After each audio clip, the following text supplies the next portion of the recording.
ಈ ಮಣ್ಣಿನ ನೆಲದಲ್ಲೇನೆ ಸರ್ವಧರ್ಮ ಸರ್ವಮತ ಸಮಭಾವ ಇದೆ. ಹಾಗಾಗಿನೇ ನೀವೇ ದೇವರಾಗ್ಬೋದು, ಒಳ್ಳೆ ಗುಣಗಳ ಮೂಲಕ. ಈ ನೆಲದ ವಿಶೇಷತೆನೇ ಅದು. ಮನುಷ್ಯ ದೇವರಾಗ್ಬೋದು ಒಳ್ಳೆ ಗುಣಗಳ ಮೂಲಕ.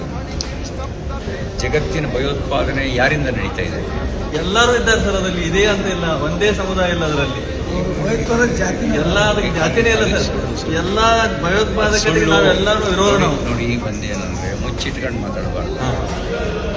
ನಾನು ಹುಟ್ಟಿರೋ ಹಿಂದೂ ಧರ್ಮ ಇದೆಯಲ್ಲ, ಅಲ್ಲಿ ಮನುಷ್ಯರು ಮಾತ್ರ ಅಲ್ಲ, ಪ್ರಾಣಿ ಪಕ್ಷಿಗಳನ್ನು ಪ್ರೀತಿಸೋದು ಅಂತ ಹೇಳುತ್ತೆ. ಸತ್ಯ ಸರ್, 100% ಸತ್ಯ. ಅದು ಮಾಡಲೇಬೇಕು ಸರ್.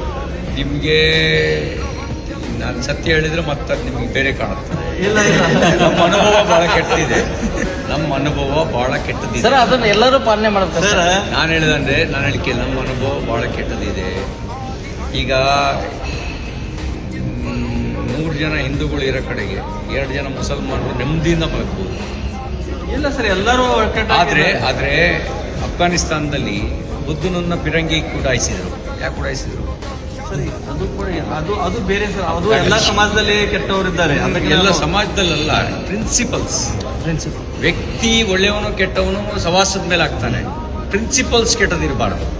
ಸಿದ್ಧಾಂತ ತತ್ವ ಇದೆಯಲ್ಲ, ಅದು ಕೆಟ್ಟದಿರಬಾರ್ದು. ಸಿದ್ಧಾಂತ ಕೆಟ್ಟದಿರಬಾರ್ದು. ಪ್ರತಿಯೊಂದು ಸಮಾಜದಲ್ಲಿ ಇದೆ ಅದು. ಸಿದ್ಧಾಂತ ಕೆಟ್ಟದಿಲ್ಲ.